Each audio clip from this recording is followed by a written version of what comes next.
Yeah, that's the moon. It doesn't look like much through this camera, but it's a beautiful moon.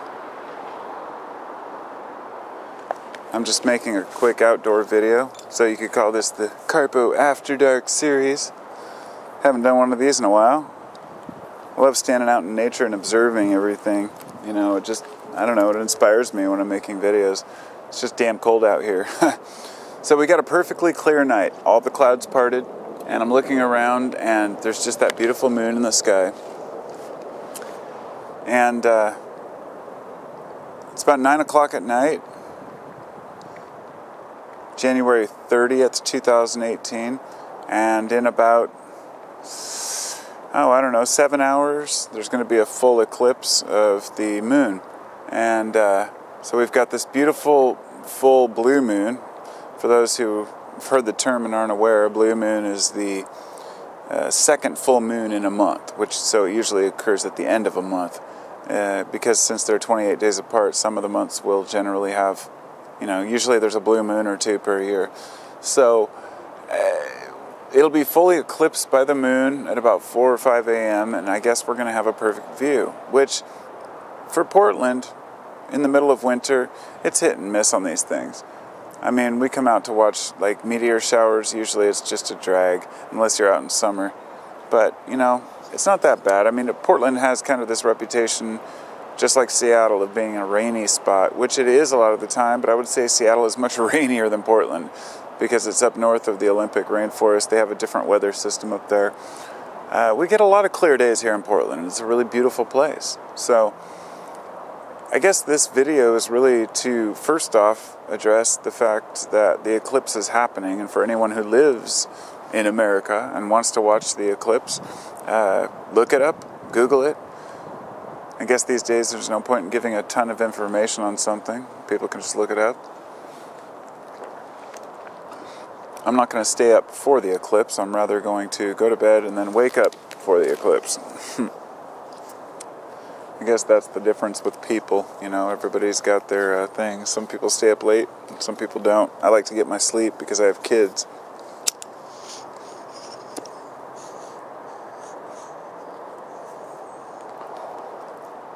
Had to take a quick toke there. It was good. So I just wanted to maybe take this moment to address my subscribers, you people. I've always felt cheesy addressing my audience, and I feel like I should do it more, because, there's a lot of you out there who watch all my videos and actually enjoy them. To me, it's still amazing that I've been on here for 7 years and slowly accumulated what just turned over to 14,000 subscribers like last week. My wife's like, dude, you just passed 14,000. I was just like, I can't believe that. That's weird.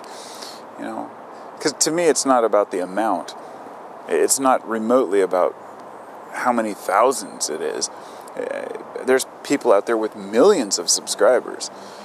For me, it's the amazing thing that I'm not putting out a controversial subject, and I'm not putting out pop culture, and that I have 14,000 subscribers. That shows me that my audience is, you guys are the kind of people who actually like to think about why things are the way they are. You like to either, express what you think the world should be, or, your idealism, or else you like to hear other people's idealism, or you like to discuss things like this. I see this in the comments section. I'm very grateful to have subscribers like you who talk rationally to one another, even any type of rational discourse, even when you completely disagree with one another, and I think that's great. And there's so many people that I'd like to address. All of you, I think of all your names, your screen names, as well as my customers too, and just, I don't ever really address anyone specifically because there's so many people, but just know that I think about all of you, and I care. You're my brothers and sisters. We're all here together. We're all doing this together and trying to make it through, and it's easy to lose sight of that. It's easy to forget. It's really easy to withdraw back into our minds and think, yeah, well, the world's a scary place and fuck everybody else. That's not the reality that we really live in. That's the reality we can choose to live in, but it's not the reality we have to live in. The way we view the world is so crucial to development. And, you know, there are so many things daily that I want to just make a video about and share, but I think, no, you know, it's too hard to describe, or, you know, my mind's scattered. I can't explain it in a way that I, you know, would. And something I thought about earlier was, you know, I was telling my oldest son this. He's 23, and we were talking about, you know, these kind of spiritual matters about life and energy and connection to one another. And I said how I love being able to express myself to other people and being able to share these things, you know, and have this energy flow in this context, but that the beauty is that my channel was built on my thoughts. It wasn't built on me trying to get views. It was never built on me tapping into some news source or putting out controversial articles or talking about mainstream subjects that are going on. If you do that, if you really want to start a YouTube channel and, you know, get a bunch of subscribers, it's easy to do. You just put in the right keywords and you make videos about things that people want to argue on.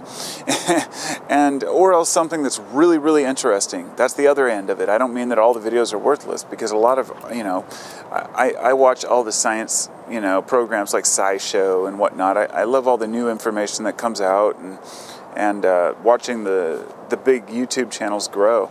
But that's not my thing. That's not my game. I'm not here to make money off YouTube. I'm really not. I do have the Patreon account, and a few people donate, and I want to always say I appreciate that. But I want you to know that, you know, for me, my long-term goal is to maybe, you know, I want to start a Kickstarter campaign to do something like go and compress plastic, you know, garbage plastic in villages into like blocks and use it for building in there, you know, like or to maybe make art projects and travel around the country, or it could be just even to withdraw into the woods, or, you know, and build my own home, my own cabin, maybe a community. There's so many things that I want to do, and I'm so scattered, and I don't have the finances to do any of them yet, but one day in my life, you know, I'll gather the courage to do what some of these people have done on YouTube and elsewhere, which is use their, you know, connections online to spread as much goodwill as they can. Say, hey, this is how can we change the world. I feel, you know, when people say the world's going to hell, I don't see it. I feel like the world is a fantastic place as long as you're looking at it through the right lens. And I'm not talking about rose-colored glasses. I'm saying that the world has a lot of corruption, a lot of pestilence, a lot of war, but it always has. When we stop looking at conflict as something extreme and start looking at conflict as something inevitable, we can start to reduce the amount of conflict we have instead of trying to eliminate it. In other words, you know, doing our best. You know, I turned on the State of the Union address earlier tonight with Trump, and the first thing that I kind of clicked on part way in, and he said, you know, he says what did he say, you know, opioid addiction.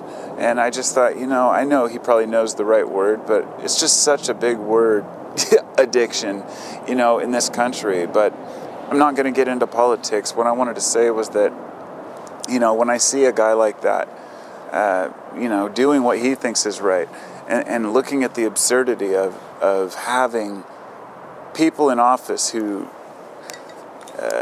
you know, will go to a State of the Union address and then stand up and cheer and chant, USA, USA, for things like keeping Guantanamo Bay open and putting more prisoners in there. And the one thing that he said that I wanted to mention was that, you know, we're gonna beat this. We're gonna beat this evil by, you know, busting drug dealers. We're gonna put more emphasis on busting drug dealers. And I thought, this is like the metaphor for what's wrong with our society right now, or our nation anyway. That we think that you can fight a problem or pay to remove a problem or get enough police or military somewhere to stop something. And you know, even in the same speech, he said something. He said, we've almost defeated ISIS in all these countries. But the truth is, he named off like 3 countries, and then he says other places. What he didn't know was that in Afghanistan, you know, ISIS has gained almost complete control. We basically lost the war in Afghanistan, which is the main fight. You know, it's the things that are going on in the world. by the puppet masters are so far out of our control. But we can at least look at it for what it really is, you know, that we're all scared people. Don't forget that each one of these people, each one of these politicians, even, you know, the douchebag Trump himself, which, you know, I know some of my subscribers are probably Trump fans, and that's fine. I'm not a fan of anybody. I was never even a fan of Obama. I voted for him, but I didn't support him. I don't support people. I warily watch them until they do something great. And that, you know, something that helps people, you know. It doesn't matter who the person is. I never think that there's going to be a savior who's going to come into office and fix everything. And I don't know the way to fix our nation's problems, let alone the world problems. But I just sit in my corner of the world and share what I can. I try to share thoughts with you because it helps me to clear my head, but the things that go on in my head, I mean, I have so many strange thoughts all the time about what could things be, and, you know, who are we really, and why are we here, and all this same stuff that all of you think about. And I realize that I'm so grateful that I have, like, to what I was saying earlier about this channel, the fact that I can talk about whatever I want, the fact that I'm not tied down to a specific subject. Some people make you know, their channel based on, let's say, one subject, and then they lose interest in the subject. I mean, that's got to be hard. But, you know, when you're talking about anything and there's no expectations, it's totally different. You you can do what you want. So building something over a longer period of time is much better than trying to rush right into what's going on with, you know, any type of pop culture or politics. Fools rush in, and a lot of us do. And unfortunately, Americans have been convinced that being famous or rich, you know, or, you know, finding that perfect girl or perfect guy is going to fix all their problems. And the fact is, it doesn't. The only thing that fixes our problems is us. We need love in our lives, we need connection, we need understanding, of course. But at the same time, we need to take a cold, hard look at personal time and doing things the way we want to do them, not be pushed around by other people, but to not push other people around either. And we can't be an abusive person, nor can we be the abused. Everything is about balance. So that's what I'm going to leave this at. My son's going to sleep now, so I have to go in there and read him a story, maybe. Something. Do what parents do, right?